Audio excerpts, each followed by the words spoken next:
श्रीपाद प्रबोधानंद जी महाराज, जो उनके हृदय में दिव्य चिदानंद वृंदावन प्रकाशित हुआ, प्यारे जू की जो चरणों की अद्भुत प्रेम वृत्ति है, उसमें डूबकर जो अनुभव किया, वो एक कह रहे हैं, सखे न जनरंजनम कुरु कदीन्द्रियाणाम सदा विधेहि बहुगंजनम प्रणय भंजनम सर्वतः हठम न कुरु बंधने सुतकलत्र मित्रादिके वपुर्व्यये समीहया निवत्स वत्स वृंदावने। हे सखे, हे मित्र, मेरी बात मान लो। अब लोगों के रिझाने में अपना समय बर्बाद मत करो। यदि हम भजन करेंगे तो लोग क्या कहेंगे, तो हमें लोगों के अनुसार चलना है। तिलक लगाएंगे, कंठी बांधेंगे, सद आचरण करेंगे तो लोग क्या कहेंगे। ये जो बहुत ही हानिकारक वृत्ति उपासक के हृदय में रहती है, इसका त्याग कर देना चाहिए। ये बहुत हानिकारक वृत्ति है।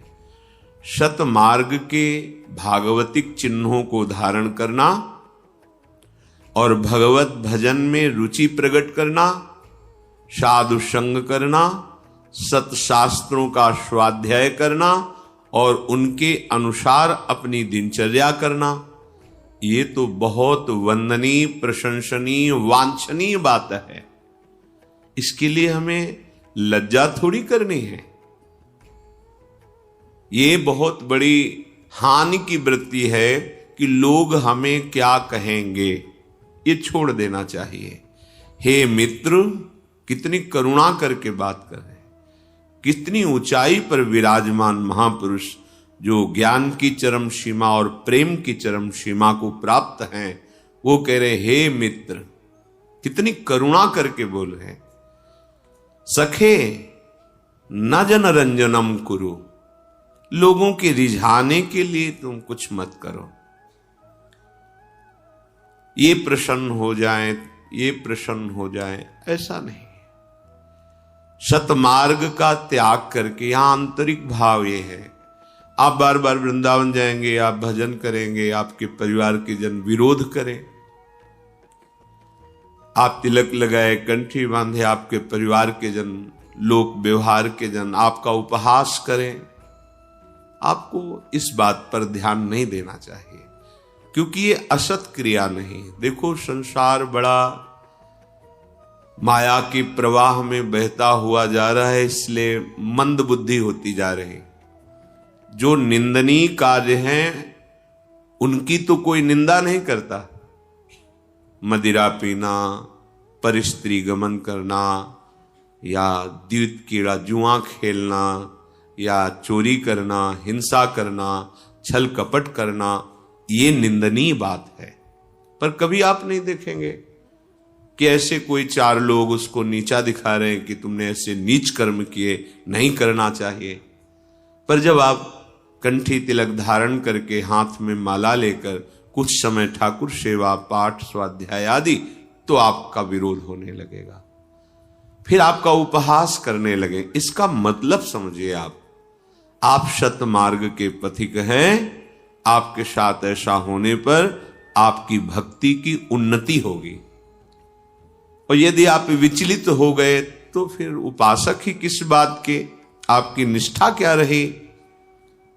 तो हे सखे न जनरंजनम कुरु, ये सब प्रसन्न हो जाए तो हम माला छोड़ दें, कंठी तिलक छोड़ दें। वो कह रहे हैं कि ये पियो तो हमारे मित्र, ये खाओ तो हमारे परिवार के, ऐसा चलो नहीं भाई। अपने जीवन का कर्म अपने आप को भोगना होता है, इसलिए आपकी रुचि, आप जैसा भगवान प्रेरित करें चलो, हमें जैसा भगवान, संत जन, गुरुजन, शास्त्र प्रेरित करता है, हम वैसे चलेंगे। किसी की निंदा नहीं करनी, पर कोई निंदा करे तो सहनी है, उसका विरोध नहीं करना है। हमें कोई भी ऐसे असत आचरण नहीं करने कि सामने वाला प्रसन्न हो जाए। असत आचरण सखे न जन रंजनम कुरु। आगे कह रहे हैं कदिंद्रियाणाम सदा विदेही। ये जो दुष्ट इंद्रियां हैं इनका भी दुलार बंद करो। ये खवा दो, ये दिखा दो, ये सुंघा दो, ये भुगा दो, बार बार प्रेरित करती रहती हैं। अगर हम इनको नहीं देते तो हमें जलाती हैं। जैसे हम लोगों के अनुसार न चले तो निंदा करते हैं। तो ये कितना जलाएंगी? एक सीमा है, इतना व्यथित नहीं कर देंगी कि हमें मृत्यु प्रदान करें। और मृत्यु आनी ही है, फिर हमें क्या भय? इन इंद्रियों के दुलार में हम भगवत विरोधी आचरण करें, ये बिल्कुल ठीक नहीं है। इसलिए तुम सदैव ऐसा यत्न करो कि इंद्रियां जो असद आचरण में, गंदी बातों में लग रही हैं, उनको हटाओ। प्रयत्न करो, ये तुम्हारे अंदर सामर्थ्य है, प्रयास करो। तुम्हारी इंद्रियां शास्त्र विरुद्ध आचरण, गुरु आज्ञा, संत आज्ञा के विरुद्ध आचरण ना करें। बहुगंजनम प्रणय भंजनम सर्वतः। ताड़ना दो इंद्रियों को, ये ऐसे नहीं मांगती। देखना इंद्रियों के न घोड़े भगे, रात दिन इनमें संयम के कोड़े लगे। सबसे बड़ी मार है भजन। भजन से सब भी ठीक हो जाते हैं। इंद्रियां, मन, बुद्धि, चित्त, अहंकार, स्थूल देह, स्वभाव, कारण देह, सब पावन हो जाता है। जबरदस्ती नाम जप करो, पवित्र आहार, भगवत भक्तों का संग, किसी की मत सुनो। ये संसार है, सब अपनी अपनी मति के अनुसार बोलता रहता है। तस्मात् शास्त्रम प्रमाणम ते कार्याकार्यो व्यवस्थितौ। आपको क्या करना चाहिए, क्या नहीं करना चाहिए, ये शास्त्र प्रमाणित है। संत जनों की वाणी, गुरुजनों की वाणी, ये शास्त्र प्रमाणित है, उसके अनुसार चलो। इनको दंड दो, इंद्रियों को, इनका यही दंड है। इनके विपरीत चलना। ये कहती है ये खवा दो, ऐसा चलाओ, ऐसा दिखाओ, ऐसा भोगाओ, चलो वहां घूम आते हैं, ऐसे वैसे। इनके विपरीत। अगर शास्त्र सम्मत है, भजन विरोधी नहीं, तो हम इनका आदर करके इनकी बात मान लेते हैं। यदि वो भजन विरोधी बात है, फिर हम इनकी एक बात नहीं मानेंगे। ऐसा आप में सामर्थ्य है।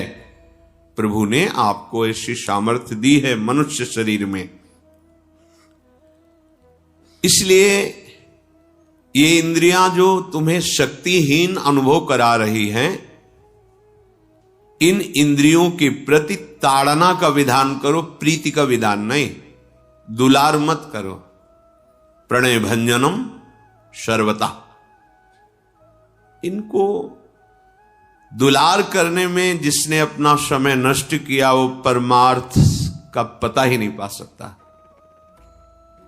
सर्वात्मना न विसजेत बहिरिंद्रियाणी। ये इंद्रियों को बाहर एकदम छोड़ देना, ये उपासक समझ सकता है। विषयी पुरुष को तो पता भी नहीं कि क्या कह रहे हैं, क्या इंद्रियां हैं, क्या छोड़ देना है, क्या अंतर्मुक्ता है, क्या उनका दंड है, कैसे उनको शासित करना है, क्या विधि है, क्या निषेध है। वो तो बस जैसे पशुजन हैं, जैसा उनमें आया वैसा कर बैठे। ऐसे ही पशुवत आचरण वाले जन ये बात नहीं समझते। ये बात सत्संगी जन, उपासक जन, साधक जन जो सतमार्ग का आश्रय लिए हैं, वो समझ पाएंगे। ये शोभाहीन सुखों में विचरने वाली इंद्रियां हैं, अर्थात दुख योनयः, भगवान कह रहे हैं। इंद्री और मन जब किसी एक विषय का स्वाद लेते हैं तो तन्मयता होने के कारण वो एक सुखद अनुभव होता है, अन्यथा उसमें सुख नहीं है। विषय चुगा जिन चुगय मन, चुगत कछुक सुख होए, फिर फांसी ऐसी परे तेसम दुख न। श्री ध्रुवदास जी महाराज। चुगने के समय ऐसा लगता है कि भोगने के समय सुख है, क्योंकि आपकी उसमें प्रियता है, तन्मयता है। इसलिए सुख और शोभाहीन विषयों में इंद्रियों को दुलार मत करो। इनके प्रति ऐसा विधान करो कि भगवान के भजन में लगे। हठम न करो, हठ करके भोगों की तरफ मत जाओ, हठ करके भजन की तरफ लगो। सामर्थ्य का प्रयोग दूसरों के सताने में मत करो, सामर्थ्य का प्रयोग दूसरों को सुख देने में, बचाने में करो। अगर तुम्हारे पास ऐश्वर्य है तो भोग विलासिता में, पापाचरण करने में मत लगाओ, धर्म में लगाओ, दूसरों को सुख देने में लगाओ, भगवत आराधना में लगाओ। तुम्हारा जीवन प्रतिपल आनंदमय, सुखमय हो जाएगा।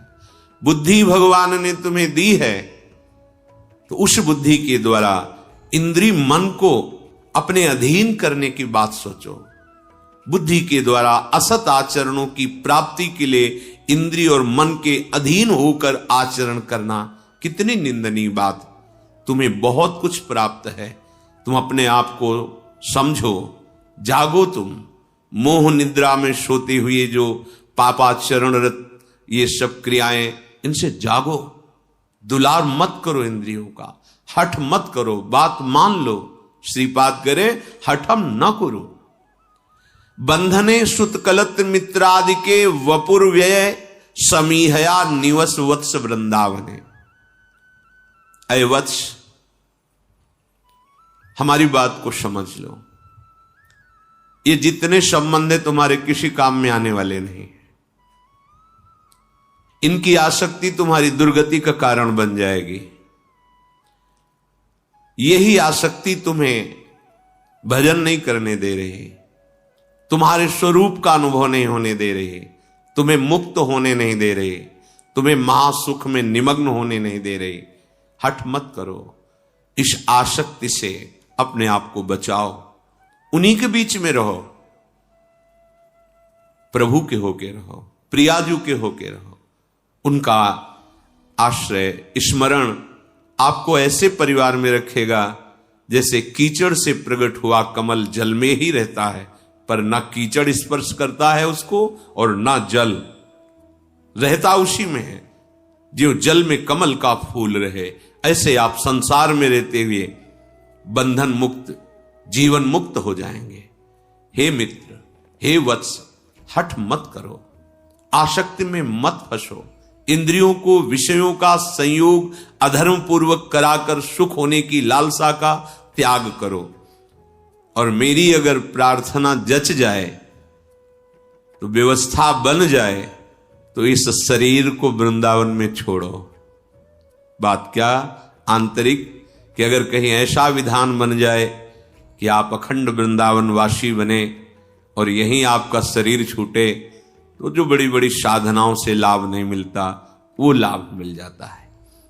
श्रीपाद कह रहे हैं, राधा माधवयोर यशांसि सततम, गायस्तथा कर्णयन्, तज्जीवे सुच वर्णयन् समरसैः, संभूय संत कर्यन्, कुंजम कुंजमनारतम बहुपरिस्कुर्वन् महाभावतो, देहादौ कृत हेलनो दैत हे, वृंदाटवी मावश।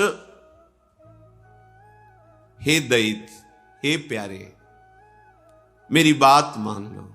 देखो, जैसे मां अपने बच्चों को दुलार करती है, जो संत जन हैं, जिनके हृदय में भगवान की भक्ति का हर समय मधुर नृत्य होता रहता है, उनका हृदय इतना करुणामय होता है, क्या दे दूं, क्या बता दूं, क्या करूं जिससे सब सुखी हो जाए। जैसे मां का हृदय, आप भले मां को आप कटु वचन कहें, मां की अवहेलना करें, पर वो अच्छे से अच्छे पदार्थ चयन करके आपको पवाना, आपको सुखी देखना खेलते देखना, ये उसका हृदय है, उसकी बुद्धि नहीं है, ये उसका हृदय है। बुद्धि से वो तुम्हें डांट सकती है, लेकिन हृदय उसका हर समय दुलार करता रहेगा। ये महापुरुषों का ऐसा हृदय है जो हर समय चाहता रहता है क्या सूत्र निकालूं जिससे सबका कल्याण हो जाए, कौन सी ऐसी बात बता दूं जिससे सुखी हो जाए। जो प्रभु के आनंद में मगन महापुरुष हैं। श्रीपाद कितना प्यार कर रहे हैं। हे दैत, ये शब्द भगवान के लिए है। हे प्यारे, पर वो हमारे लिए बोल रहे हैं। हे प्यारे, हम सबको कह रहे हैं। देखो एक बात मेरी मान लो, यश का निरंतर गान करो तो सिर्फ राधा माधव के, हरि यश गान करो, प्रियाजू का यश गान करो। किसी भी भगवान के जो लीला चरित्र, अवतार चरित्र हैं, ये सब पावन करने वाले हैं, इनका ही यश गान करो। श्रवणेंद्रिय से केवल इनका ही यश सुनो, चुगली निंदा प्रपंच की बातें मत सुनो। जो प्रिया प्रीतम में उन्मत्त हैं, ऐसे भक्तों के समीप बैठ करके प्रभु की वार्ता सुनो, प्रभु की वार्ता करो। देखो मोबाइल से सुनना बहुत अच्छा है, सुनने को तो मिल रहा है, लेकिन यहां बैठ करके सुनना एक अलग स्वरूप है, क्योंकि ये परम पावन प्रियाजू की चरण चिन्हों से युक्त भूमि है जहां बैठे हो, और परमाणु है यहां। इन परमाणुओं के साथ भक्तों के संग में जब आप सुनते हैं तो एक विशेषता होती है। अब सौभाग्य प्रतिदिन ऐसा नहीं है तो हम सत्संग का लाभ लें, उससे वंचित क्यों रहें? सुने, यंत्र के द्वारा सुने। पर विशेष बात श्रीपाद कह रहे हैं कि कहीं ऐसा सौभाग्य हो कि प्रभु के भक्ति में, प्रेम में जो आनंदित हैं भक्तजन, उनके निकट बैठकर, उनकी सभा में बैठकर सुनने को मिले। साधु समागम, भगवान आज बहुत प्रसन्न हुए, मुझे साधु समागम दिया। साधु समागम, बैठकर सुनना, इसका कुछ विशेष लाभ है। अगर ऐसा ना होता तो कैलाशपति भगवान शंकर हंस रूप धारण करके काकभुसुंड जी की सभा में क्यों बैठते थे? शिव रूप में आते तो काकभुसुंड जी साष्टांग प्रणाम करके ऊपर बैठालते। जगत गुरु महावैष्णवाचार्य भगवान शिव के आगे कौन बोल सकता है? लेकिन है कुछ स्वाद सुनने में, तो अपने को हंस रूप में आकर सभा के बीच में से बैठ जाते। परम ज्ञानी श्री हनुमान जी महाराज जहां भगवान का चरित्र होता है, गुप्त रूप में कोई न कोई वेश रख कर आते सुनते। भगवत प्रेमी महात्मा सभा में, ये बहुत बड़े सौभाग्य का विषय है। जो प्रभु के आनंद में मगन रहते हैं, ऐसे भक्तों के निकट बैठ करके भगवत चर्चा करना और भगवत चर्चा सुनना। ऐ मेरे मित्र, समरस रसिकों का संग प्रेम प्रकट कर देता है। समरस इष्ट मिले और मन मिले, मिले भजन रस रीति। अब जो मन में आया सो बोल रहे हैं, जहां मन में आया, जहां की बात जैसे वैसे। इष्ट मिले, मन मिले, मिले भजन रस रीति, तहां निसंक होए मिलिए, तासों कीजे प्रीति। ऐसे भक्तों के संग से जब हम बैठ करके भगवत चर्चा करते हैं, भगवत यश सुनते हैं, तो हमारे हृदय में भगवत भक्ति की प्राप्ति की प्रबल आकांक्षा या भगवत भक्ति का वर्धन निश्चित हो जाता है। दो प्रकार का सत्संग होता है। एक होता है बहुत संशयात्मा वृत्ति वाला उपासक, जब साधु संग करता है तो उसे बहुत काल सत्संग करना होता है। जब बहुकाल करी सत्संगा, तबई होए सब संशय भंगा। और एक होता है विश्वासी भक्त, सीधा सरल स्वभाव, जो बोला स्वीकार कर लिया, उसके लिए ज्यादा समय नहीं लगता है। वो तो तात स्वर्ग अपवर्ग सुख धरी तुलाए कंग, तूल न ताय सकल मिल जो सुख लव सत्संग। एक बात पकड़ ली, अध्यात्म की ऊंचाई पर चढ़ गया। अपने इष्टाकार, अपने आराध्य देव की सेवारत और शास्त्र सम्मत वार्ता सत्संग की ये वृत्ति देख करके ही हमें विशेष लाभ प्राप्त हो सकता है। वार्ता इष्ट संबंधी, इष्ट शब्द का एक ही है, परम तत्व, नाम रूप लीला अनंत है। शास्त्र सम्मत बात, मनगढ़ंत नहीं। तस्मात् शास्त्रम प्रमाणम। एक भी पंक्ति अगर कोई कहे कि मेरा अनुभव, तो भगवान व्यास देव जी का ऐलान है। जितने महर्षि हो गए हैं, जितने हैं और जितने होंगे, जो अनुभव होगा वो सब हमने लिख दिया है। भगवान व्यास देव, तुम्हारा कोई अनुभव शास्त्र से अलग नहीं होगा। शास्त्र से अलग है तो वामपंथ माना जाएगा। वामपंथ शास्त्र के प्रतिकूल आचरण। कोई भी सिद्धि, कोई भी सिद्धावस्था, कोई भी जो भूमिका है, चाहे ज्ञान की या भक्ति की या योग की, भगवान व्यास देव जी भगवान श्री कृष्णचंद्र जी के अवतार हैं। उन्होंने कहा जो जितने भी ऋषि हुए हैं होंगे, जो भी उनको अनुभव हुआ है वो सब शास्त्र में लिखा हुआ है। ऐसा कुछ नहीं कि जो अनुभव आगे किसी को अलौकिक होगा, हुआ नहीं है। तो जैसे वेद और पुराणों में जो अनुभव नहीं लिखा, तो श्री जी की सहचरियां प्रकट होकर वो अनुभव वही तो है, प्रभु ही तो है। विविध रूप आचार्यों का धारण करके ये मार्ग है, ये अनुभव है, ये स्थितियां हैं। आपकी कोई अलग स्थिति नहीं होगी। अलग है तो फिर आप अलग हैं।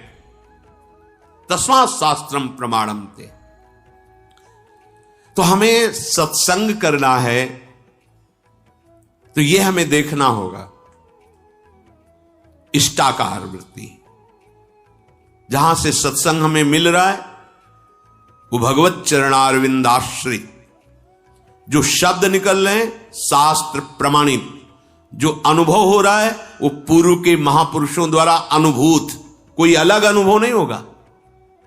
अगर ये तीनों मिल रहे हैं तो इसे समरस कहते हैं। अगर नहीं मिल रहे हैं तो उसे विषम कहते हैं। और विषमता संसार में होती, समता प्रभु में होती है। जीत विषम संसार। आपको परमानंद का अनुभव करा देगा सत्संग। हे प्यारे, मेरी बात मान लो, तुम वृंदावन में बुहारी सेवा जरूर करो। बुहारी कहते हैं सोहनी, सोहनी जिसे लौकिक भाषा में झाड़ू लगाना कहते हैं। ये वृंदावन की बहुत बड़ी सेवा है। बहुत जल्दी अभिमान नष्ट हो जाता है किसी भी कुंज में। ये संपूर्ण वृंदावन दिव्य है, पर वो अपनी प्राकृतिक दृष्टि है इसलिए नहीं देख पा रहे। कहीं भी सोहनी लेके 10 हाथ लगा दीजिए, परिक्रमा में, किसी गली में, कहीं भी जहां आपको लगता है।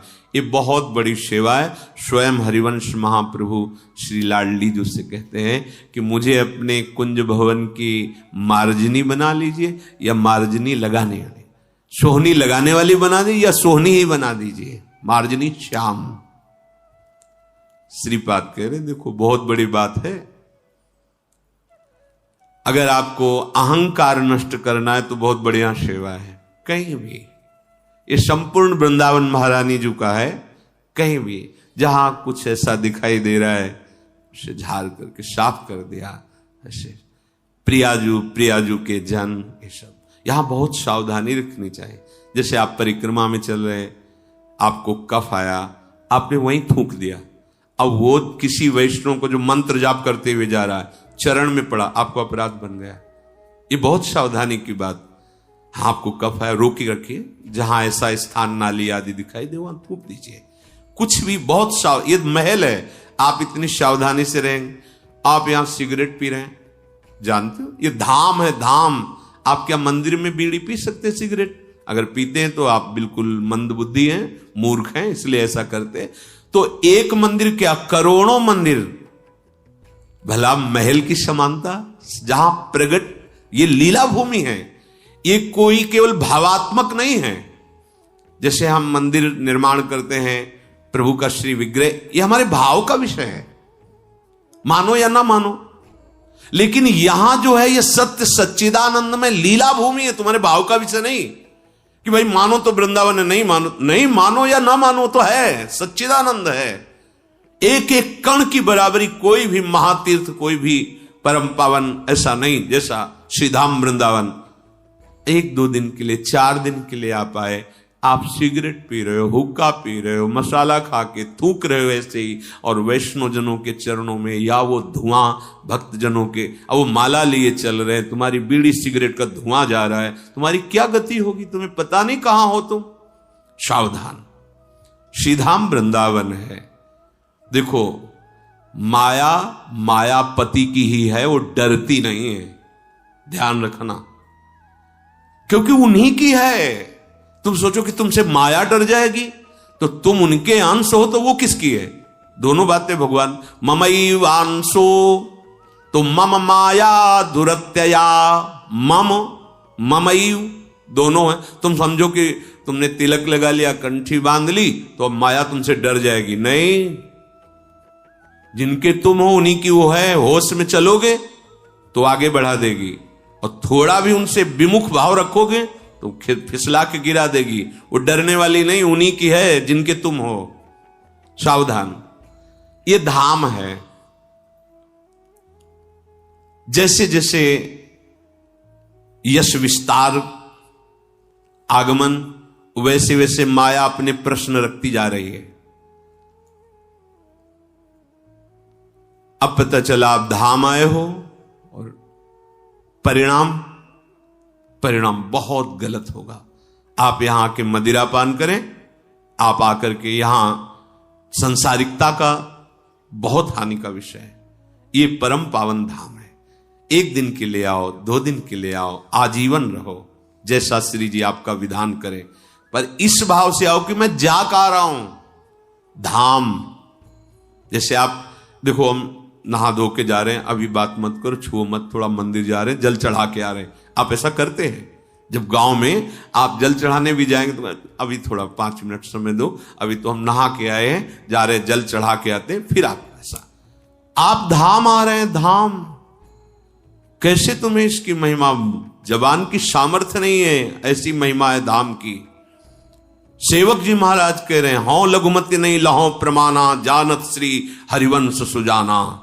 ये महाप्रभु कह रहे हैं, यथामति प्रणवं, पूरा महिमा जो वृंदावन को तो आ ही नहीं रही बुद्धि में कि कैसे कहूं, बस केवल प्रणाम करता हूं, उनकी कृपा से जो कुछ आ रहा है वो वर्णन कर रहा हूं। ये वो अपरिमित महिमा वाला धाम है जो प्रिया प्रीतम को, सुख सिंधुओं को सुख पहुंचा रहा है। यहां अगरबत्ती, अगर धूप, चंदन, केसर, इत्र, इसको आप भाव करो, थोड़ा इत्र लेकर के कहीं भी ऐसे 4 फूल डाल दिए, मेरी प्रिया जो यहां से विचरण करेंगे, पक्का पक्का। महारानी जी का महल है, सहचरियों की दृष्टि है। आप ऐसा ना समझो जैसे विशिष्ट किसी राजाधिराज का भवन होता है तो वहां सब तुमको दिखाई देंगे तैनात, चेकिंग वाले, अलग अलग अलग सब। यहां ऐसे ही है, आप ऐसा ना समझो। ये अव्यक्त चिदानंद धाम है। प्रगट में जो दिखाई दे रहा है वो हमारे प्रगट नेत्र इतनी ही क्षमता के इसलिए देख पा रहे हैं, तो ऐसा ना समझो कि कोई है नहीं। हर समय यहां भारी सुरक्षा लगी हुई है, तुम्हें पता नहीं, भारी सुरक्षा तुम्हारे कर्मों का नाश करके सच्चिदानंद तत्व में स्थित कर देना, इस रजकण का प्रभाव है। बहुत ही हाथ सावधान। 2-4 दिन नशा नहीं करोगे तो मर थोड़ी जाओगे। मान लो आप संसार में करते हैं, 2 दिन का अवसर मिला है तो बीड़ी, सिगरेट, हुक्का, नशा नहीं करोगे तो मर नहीं जाओगे। 2-3 दिन आपने अच्छे व्यतीत के भजन किए, फिर स्वभाव तुम्हें गिरा रहा है, फिर पतित कर रहा है, तो ये बचाएगा 2-3 दिन वाला कार्य। 2-3 दिन जो धाम बास करके गए, ये तुम्हारे हिसाब में बहुत बड़ा मंगल विधान कर देगा। लेकिन यहां करके आप ऐसा चलो, और जो नहीं जानते पर आप सत्संगी जन हो, बहुत सावधान। श्रीपाद आदेश करें, कुंजम कुंजम अनारतम बहु परिस्कुर्वन महाभावतो। प्रिया प्रीतम की महल में सोहनी लगाने को मिल रहा। ये पूरा महल है। कोई जैसे एक बार किसी महापुरुष से कहा कि बहुत दिनों से आप सेवा कुंज नहीं गए। तो उन्होंने कहा कि आपको क्या पता, हम हर समय सेवा कुंज में ही तो रहते हैं। और उनका प्रश्न और उन महापुरुष का उत्तर स्थिति होगी तो समझ पाएंगे, नहीं तो नहीं समझ पाएंगे। हम हर समय सेवा कुंज में ही रहते हैं। ये संपूर्ण वृंदावन स्वामिनी जी का है। आप कहीं भी परिष्कृत कर रहे हैं, मार्जन कर रहे हैं, सोहनी लगा रहे हैं, श्री जी के लिए लगा रहे हैं। अहो भाग्य, ये करना चाहिए।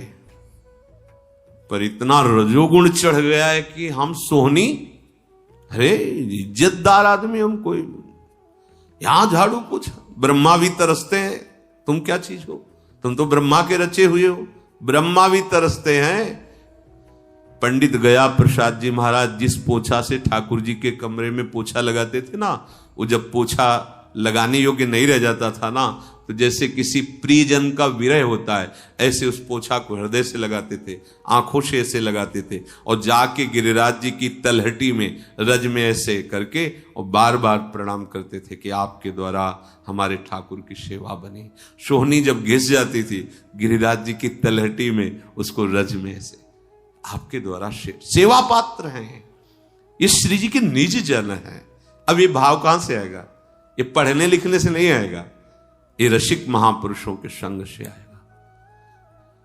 ये जो हमारा सोहनी सेवा है, ये जो हमारी पोछा सेवा है, या किसी की पादुका साफ रखी है, सब साफ, इससे हमारा अहंकार साफ होता है, जो किसी भी साधन से नहीं साफ होता। हम मौन है, वो और पुष्ट हो रहा है। 10 साल से मौन है, 10 साल से दूध के सिवा कुछ मुख में रखना, वो पुष्ट हो रहा है। और गुरुजन सीधे उसी पर तीर मारते हैं। क्यों? क्योंकि श्री जी को ये पसंद नहीं है, अहंकार पसंद नहीं है, श्री जी को पसंद नहीं। यही दरबार दीन को आदर रीति सदाचार। बस गुरुजनों की आज्ञा में क्यों म्यों विचार करने का जो स्वभाव है, वो हमें परिपक्व नहीं होने देता। श्रीपाद कह रहे हैं, यदि तुम ऐसा किए तो क्या होगा?